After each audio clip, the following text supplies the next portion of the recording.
Hello student, today we are going to start with the first chapter from the standard 10th algebra, that is the linear equations in two variable.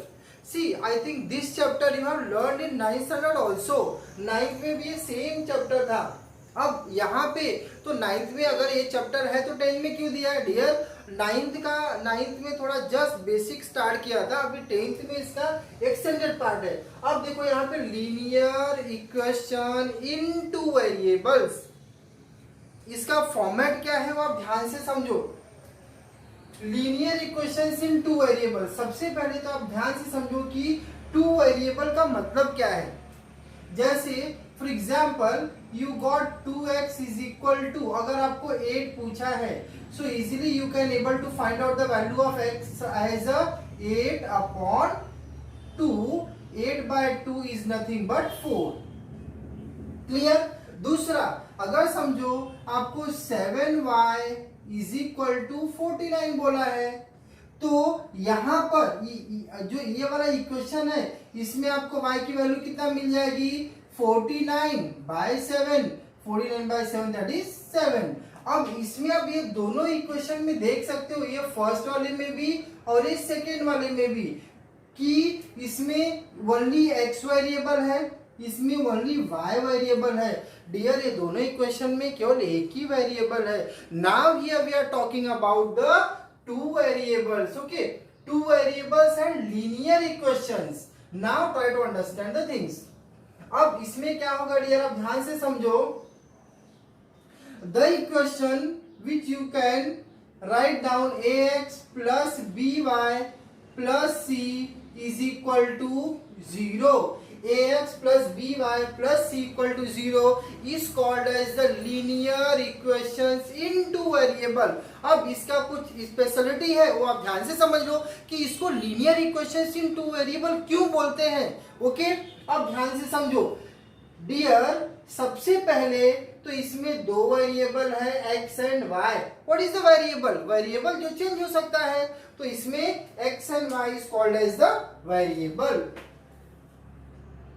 x, y is called as the variable. A, B, C. This is A, B, C are the real numbers. A, B, C are the real numbers. Try to understand. As you know, A is the coefficient of x, B is the coefficient of y, and C is a constant term. So A, B, C are the real numbers. अब इसको हम लोग कैसे identify करेंगे? अगर हमको mix बहुत सारे इक्वेशंस दे दिया है और उसमें हमको आइडेंटिफाई करना है, क्या आइडेंटिफाई करना है कि कौन सा equation linear equation into variables है और कौन सा नहीं है. उसके लिए डियर आप ध्यान से समझो. फर्स्ट एंड फॉरमोस्ट क्या होना चाहिए? उसमें दो वेरिएबल होना चाहिए, एक x और एक y. वेरिएबल PQ भी हो सकता है, MN भी हो सकता है, तो यहाँ पे x एंड y दो वेरिएबल. नेक्स्ट चीज क्या होना चाहिए? ट्राई टू अंडरस्टैंड, बहुत इंपॉर्टेंट चीज है dear. A B, try to understand, A B should not be equal to 0.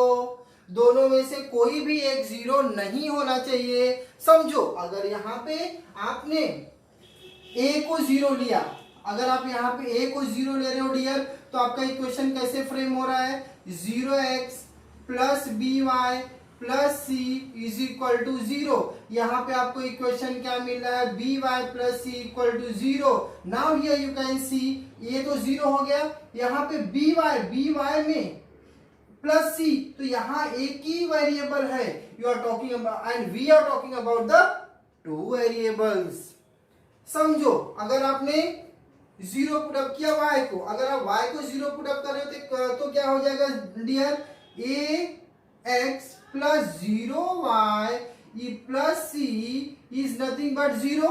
तो ये क्या हो गया? ax plus c is equal to 0. Again यहाँ पे एक ही वेरिएबल बचा है. यस और no? That is the reason a b should not be equal to 0. And third and last most important things is what? The power, that is the index of your variable यहाँ पे जो x का index है और ये जो y का index है डियर, ये दोनों कंपल्सरी 1 होना चाहिए, तो ही आप बोल सकते हो कि the given equation is a linear equation in two variables. First condition x y means उस इक्वेशन में दो वेरिएबल होना चाहिए। सेकेंड वन, वेरिएबल का coefficient should not be equal to 0। Third one, variable का जो इंडेक्स है दैट इज अ पावर, वो कितना होना चाहिए, 1 होना चाहिए। अगर ये तीनों कंडीशन फ्रूटफुल कर रहा है तो आप बोल सकते हो कि जो इक्वेशन है वो equation linear equation in two variables है। अब डियर आपके पेज नंबर 1 पे टेक्स्ट बुक में फर्स्ट एक एक्टिविटी दिया है, इसके ही बेस पे कि आपका कॉन्सेप्ट क्लियर हो जाए कि अगर मिक्स इक्वेशन है तो उसमें से आप आइडेंटिफाई कर सको कि linear equation in two variable है कि नहीं है। Now see here first one dear, first देखो ये नंबरिंग है, आपको टोटल 7 क्वेश्चन दिया है। This is from the text book only and in your text book it's given first one उन्होंने आपको सॉल्व करके दिया, मींस उन्होंने आपको बताया है कि ये already linear equation in two variable है। वो कैसे है वो भी मैं आपको बता देता हूं, उसके आगे हम लोग और भी सॉल्विंग करके सब एक्सप्लेन करके अच्छे से हम लोग सीख लेते हैं। अब ध्यान से समझो dear, I take the first one, उसको चेक कर लेते हैं कि कैसे टेक्स्ट बुक में बोला है कि वो linear equation in two variable है। देखो 4m plus 3n is equal to 12 है। क्या हम इसको ऐसा लिख सकते हैं 4m plus 3n minus 12 is equal to 0? Yes, we can able to write it down. We can able to write this. Now this is in the form of ax plus by plus c equal to 0, where here m and n are the variables. तो इसमें दो variable हो गया। Second condition, variable का coefficient 0 है क्या, check करूं, नहीं 0 है। थर्ड वन, वेरिएबल का पावर 1 है क्या, यस वेरिएबल का पावर कितना है, 1 है।